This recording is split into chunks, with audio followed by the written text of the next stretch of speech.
Čau lidi, vítám vás u dnešního videa a dneska si zahrajeme FC 24.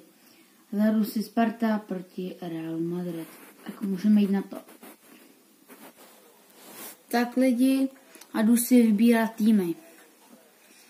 Takže dáme výkop. Asi si dáme přátelák. A pak uvidíme. Já vám tady upravím kameru. Tak. A můžeme jít na to. Takže budu domácí. Klasický zápas. Sparta proti třeba Španělsko.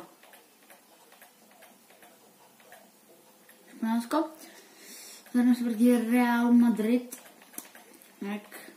Tak, jo máme. Tak to necháme a můžeme se vrhnout na to. A pokud chcete další videa, tak tady dejte 10 lajků a 100 zhlédnutí. Tak, jdeme na to.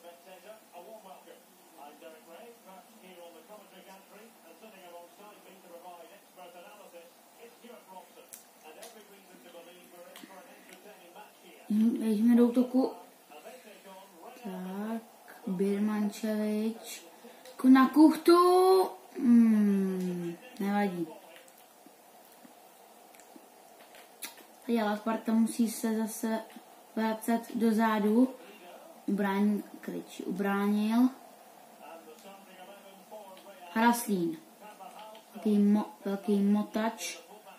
Takže to bude snažit. Kuchta! Ale dobrý, ale aspoň se nám připisuje střela na bránu. Nebyla střela, to byla spíš hlavička. Ale nevadí. Tady je Jan Kuchta! Tohle zavánilo gólem, takže budeme hrát roh a já mám vypětej kavalek, takže si ho musím nabít. Takže se omlouvám. Takže musím rychle a na nabíječku. Tak. Dám ho do ovladače a můžeme jít to. Tak.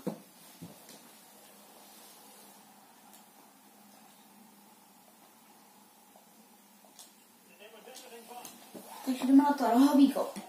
Bude odehrávat Lukáš Hraslín. Nevadí. Tak, tohle je velká Birmančevič, ale netrefil se tak, jak měl. Lukáš Hraslín suverénně. A to vlastně měl se, když tam Kuchta nahrával. Teď je Jaroslav Zelený. Kolem měl být gól, jenže na Zelený bohužel netrefil bránu ten dřevák, teda co? Tak, Jan Kuchta, výborně. Kuchta. Je to gól. Do šibenice. Suverénní rána. Nádhera.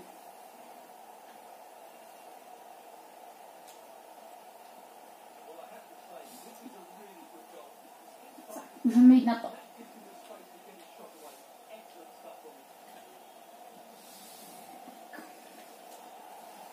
Ale Real Madrid zatím nic neukázal pomalu. Ale teď Wiesner nahrává Birmančevičovi, nebo to byl Lukáš Sadílek. Pardon, to byl Lukáš Sadílek, ale netrefil bránu.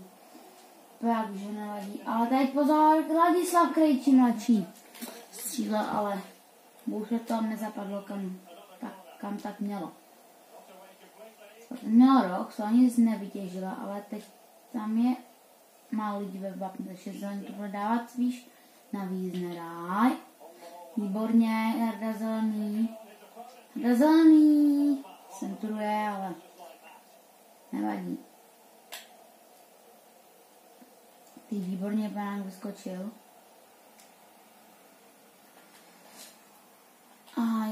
ztratili jsme míč, že musíme rychle vybojovat. Rychle. Čas běží.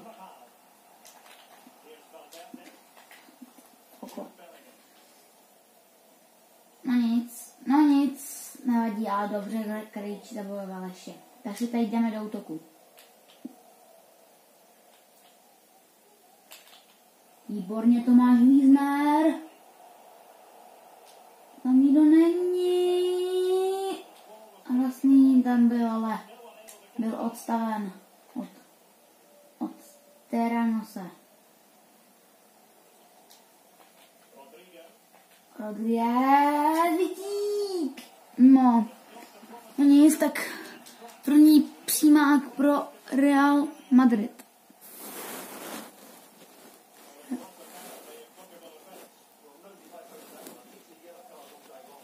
Upravím kameru. Dobrý. Takže můžeme jít se vrhnout na to. Takže musíme obránit. Pro mě bude na bránu. Na bránu to bude. A plně to bude. Já jsem trošku na to. Musíme obránit roh, což se povedlo. Ale bude z toho další roh. Jsme obránili. Ubránili jsme tak až prd a voda. Výborně Krejčí, ale furt roh. Prokletí s tím rohem. Lidi, já myslím, že si tady dáme jenom půlku zápasu a potom udělám short z tohohle videa a napíšu do komentářů, kolik to skončilo. Takže si dám jenom poločas a to bude všechno. Pozor, a teď pozor, ale Petr Bindal suverénní. Zachránil nám gol, takže dobrý. Takže teď roh, který se plet, ale nic. Petr Bindal nemusel zasahovat, takže míč má opět ACS. Výborný Wiesner. Tady je Lukáš Sadílek. Hezky to prostrčí a teď tady Jan Kuchta, ale ztratil míč a musí kluci rychle vybojovat. Prčit. Tohle to třeba jako nebyl faul. 40. minuta, za chvilku bude konec mýho videa, taky půlka v tom zápasu. No nic.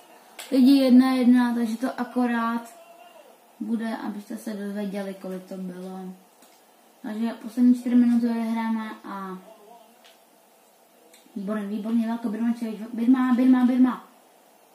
Velko Birmančevič. Maki. Dobře, hezky to udělal. Ajajaj, nevadí. 44. minuta, asi poslední šance této půle. Vyhrát, aby jsme dali prostě výherní gol. Takže to bude asi dneska těžké. Real Madrid to nebude žádná sranda. Ale centruje. Takže Real Madrid se vysvobodil a jsme na konci videa, takže potom do komentářů vám napíšu, kolik to bylo a uvidíme se u dalšího videa. Tak zatím. Čau.